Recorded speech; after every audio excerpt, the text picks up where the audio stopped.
Hello, Geena. How are you? How are things in LA? Oh, great. Thank you. Thank you. Very good. How are you? Good, thank you. We're so excited that you're joining us and we're honoured to have you as part of Vogue Codes for this year. I'm very happy to be here. Thank you. Great. So one of our themes this year is exploring the representation of women in STEM study and careers.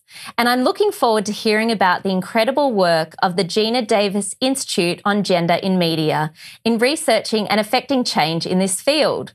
But before we talk about that, I would love to touch on some of the roles you've played, which have inspired many of us and many women around the world. Now, I think we have to start with Thelma and Louise, which was released in 1991 and recently celebrated its 30th anniversary.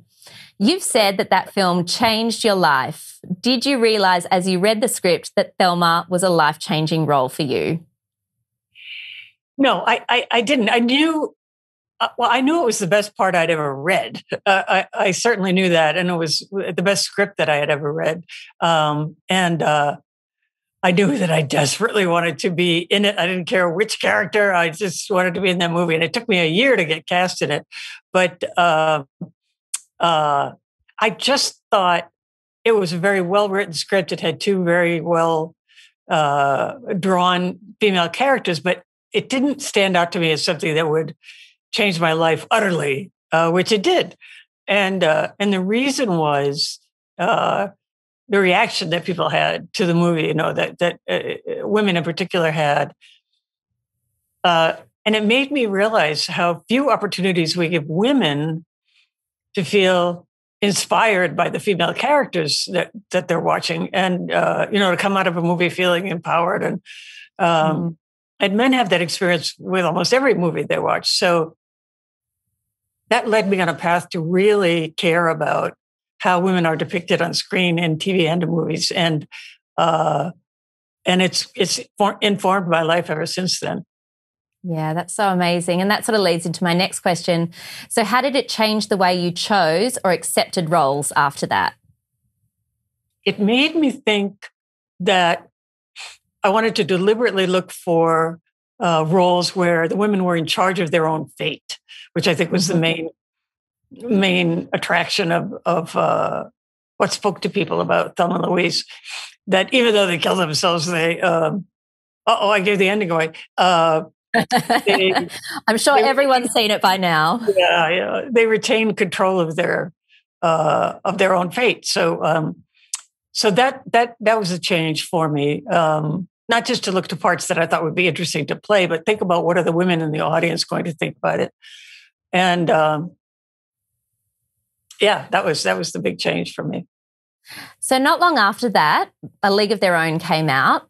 That came out in 1992, and you played Dottie Henson, a baseballer inspired by a real-life all-star player. What was the experience of making that movie like? I mean, you had so many incredible women in that cast as well. It was terrific fun to work with that many women, and we had a great time. It was tough and challenging, and we all had to learn at least the movie version of baseball, and but we loved it. We loved the camaraderie and the team spirit. Yeah. And there was a similar response after that film as well. So was there a buzz after these two movies about increasing opportunities for female-led films and storytelling? They were also in a short, back-to-back, one after the other. Oh, yeah. For both movies, there was all the headlines were, this changes everything. Now we're going to see so many female road pictures. Now we're going to see so many female sports movies. And I'm thinking, wow, hot dog. I'm in things that are changing Hollywood, and sitting back and waiting for that to happen, and noticing that it profoundly didn't, of course. Yeah, which is so disappointing. And then obviously you started the Geena Davis Institute in 2004. It was first focusing on the lack of female characters in kids' TV. Does this mean there had been less progress than you'd hoped for after those roles? I mean, you just sort of answered that then. Oh, well, we've actually made some tremendous progress in the children's sphere since the Institute started. Lead characters in both kids' TV and kids' movies have reached parity, which is incredibly exciting for us. I mean, that was one of our goals, of course. The worlds that the characters inhabit are not by any means yet equal, and we still have a long way to go for race and ethnicity, LGBTQ, physical ability, body type, age, but we're inspired by the progress that we have been able to make. We're very encouraged. Yeah, that's so exciting. I think those results, were they 2019? I know that was very recent that you reached parity. Yes. Just last year. Last year. Oh, fantastic. So what was the Institute's approach to the issue back then, and have you changed focus over time? The whole approach from when I conceived of this was to use research to convince people what was going on, to open their eyes to what was going on, because I noticed immediately when I started showing my daughter little kids' entertainments that there were far more male characters than female characters, but I couldn't find anyone else who saw that. And when I talked to people in the industry about it, every single person said, no, that's not true anymore. That's been fixed. That's been changed. And they would name often a movie with one female character as proof that gender inequality was a thing of the past. So that's when I decided I'm going to get the data, and then I can go directly to the creators rather than trying to educate the public or something. I can go directly to the creators and share it with them, in a very private and collegial way. And that's what we've done. And it seems to have been the absolute magic bullet, the magic key to making this change. Yeah. And when you took this data to these people, was it really eye-opening for them? Were they like, oh, okay, I didn't realize it was this bad?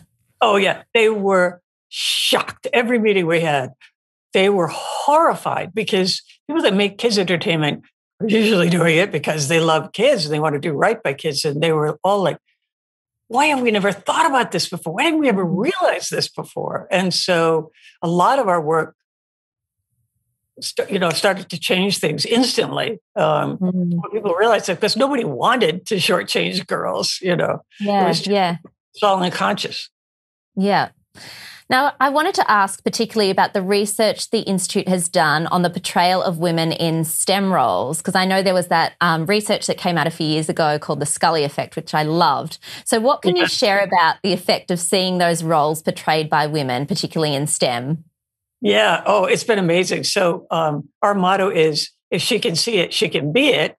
And it's absolutely true. When people see something on TV, they see a person that looks like them do something interesting, and they realize, oh, maybe I could do that too. And it's profoundly true in the world of STEM. And Fox asked us to particularly study the Dana Scully character from X-Files. And we found out, among other many mind-blowing statistics, we found out that of women working currently in STEM, 63% said it was that character that inspired them to go into the STEM field. So it's extraordinary. I mean, if you think about one TV show where one character can have that much impact, imagine if female STEM characters were everywhere, we would be much further along than we are. Yeah, like you said, that's so incredible. It's just one character from, 20 years ago or so that's had this effect, in the long term. Right. And how amazing that you can measure that as well. Exactly. You're also working with Google and harnessing tech to measure representation with the Geena Davis Inclusion Quotient, GDIQ tool. I think we have a clip here from the amazing film Hidden Figures, which shows the way the tool collates data on female and male representation. So can you tell me a little bit more about how it works? Yes. So it's amazing. It uses the latest technology in voice recognition and face recognition to tell us, to give us data that is impossible to collect with the human eye. For example, exactly how much screen time and speaking time characters have. And the computer will learn, a face and track it through the movie, and also be able to discern what gender it is, or the character is. And so we're we're able to even look at crowd scenes. I mean, not when people are just dots, but a group scene, and find out how many people are in the crowd scenes, and analyze, instantly, as fast as the computer can work, we can get the results. So it's a giant step from hand coding, which is incredibly valuable when we use also, but this gives you a really accurate picture of screen time and speaking time. Yep. And that's something that you feed back to content creators? Oh, yes, absolutely. Absolutely. Because we can tell them, this is a percentage of female characters, this is a percentage that are lead characters and supporting. But before, we could never tell them the screen time and speaking time, because maybe you have a character, but they're only on screen a very short amount of time and they don't say much. And so it's misleading to just say, well, we have this many females and this many males, because it turns out that male characters have female characters have a third of the amount of screen time and speaking time as male characters. So not only are there few of us, but they're not seen or heard very much either. Yeah. And now this is different, I understand, from another tool you have called Spell Check for Bias. Is that correct? Yes. So can you tell me about Spell Check for Bias tool? Yes, this is our newest tool, and I'm very excited about it because for the first time, we have a tool that can read scripts.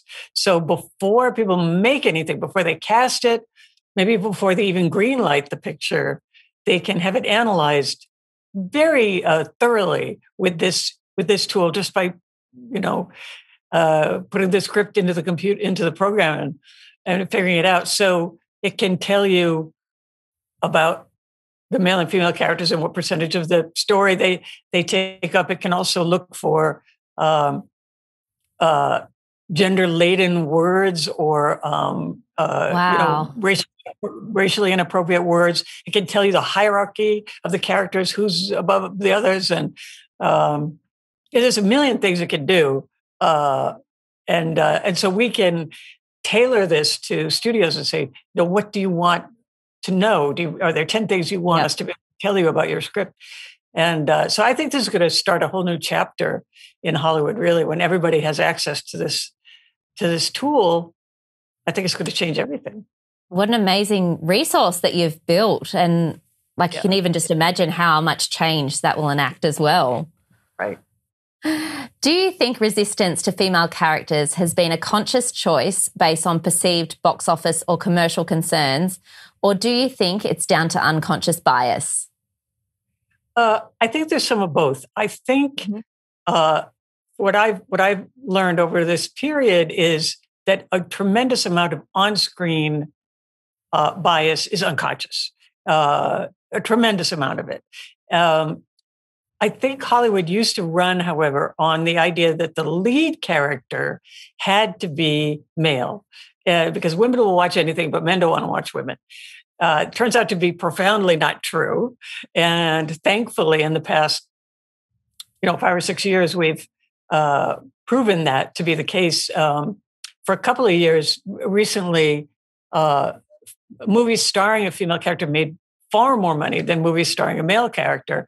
And we've had giant hit after hit, Wonder Woman and Frozen and all these movies, Captain Marvel, have come out. The latest 3 Star Wars movies starring a female character. So I think we've successfully put to rest the idea that women can't be the lead in a movie. In fact, it can be incredibly profitable. Mm-hmm. And I know you're also interested in newer forms of media that young people are engaging with, for example, YouTube. Could you tell us about Mission Unstoppable and what you're trying to achieve with it? That's a series that you have on CBS in the States, but is also on a YouTube channel here. That's right. I'm an executive producer on that show, and the host is Miranda Cosgrove. And the whole idea is fitting for our topic today, is encouraging girls to go into STEM. So we find real life role models for them in all the very interesting different types of STEM careers, and interview them and interact with them, and have them tell us about their work, and girls are loving it, and it's been gotten awards and everything. It's become very popular, so we're thrilled about that. It's very, very inspiring for girls and fun, just fun. Yeah. And so I'd encourage everyone who's watching this to check it out on YouTube as well. So congratulations on being awarded the Jean Herschel Humanitarian Award in 2019, which was your second Oscar. In your acceptance speech, which I would also recommend everyone have a look at on YouTube, it's amazing. You challenged everyone in the room that night to go back to their offices, look at the scripts that they were working on, and change some of the supporting or ensemble male characters to female characters. Do you think they did? I think we need to do a survey to find out if people did that. But the one telltale thing is they didn't ask me in any of those parts. I didn't get offered any formerly male parts after the moving speech that I gave. So from that perspective, they are falling behind. I always say, hey, I've been doing this forever, but at some point it has to personally benefit me, right? I mean, I can't just be completely. I'm still a working actor. Throw me a role. Exactly. Show me your dedication by throwing me a role. Yeah. But like I said, it's really worth a watch if you have the time. And also the introduction that Tom Hanks gave you as well, which is a separate clip. That is, it just gives a really great overview of not only the work you've done in your career, but also with the Institute. So, yes. Sorry, I'll make you blush. The world is really only now starting to come through an extremely traumatic period in so many ways. What are you optimistic about looking ahead? I'm optimistic in general. I really feel, I got the vaccine, and I suddenly feel like, wow, everything's possible again, and people are starting to feel like that. I think optimism is sort of everywhere, and I'm looking forward to going to a movie theater again for the first time, because I used to go like clockwork every Friday night to whatever the big movie that weekend. Oh yeah, I love going to opening night of big movies, and so I'm going to get back to that soon enough, and I'm excited about that. Yeah. And in another time when travel's possible, it would have been amazing to have you here in person for Vogue Codes. But maybe in the future. I love coming there. I really always have the best time. So next time I will. Next time. And on that note, I think we've sadly reached the end of our time with you. Thank you so much, Geena. It's been so wonderful to talk with you about the incredible work that you've done for women throughout your career and with your institute. You're such an inspiring figure to so many women, and we're so pleased we could talk to you about your work through Vogue Codes. So thank you. Thank you very much. It was great talking to you, and I hope everybody has a wonderful time. So back over to the live audience at our summit for the next session.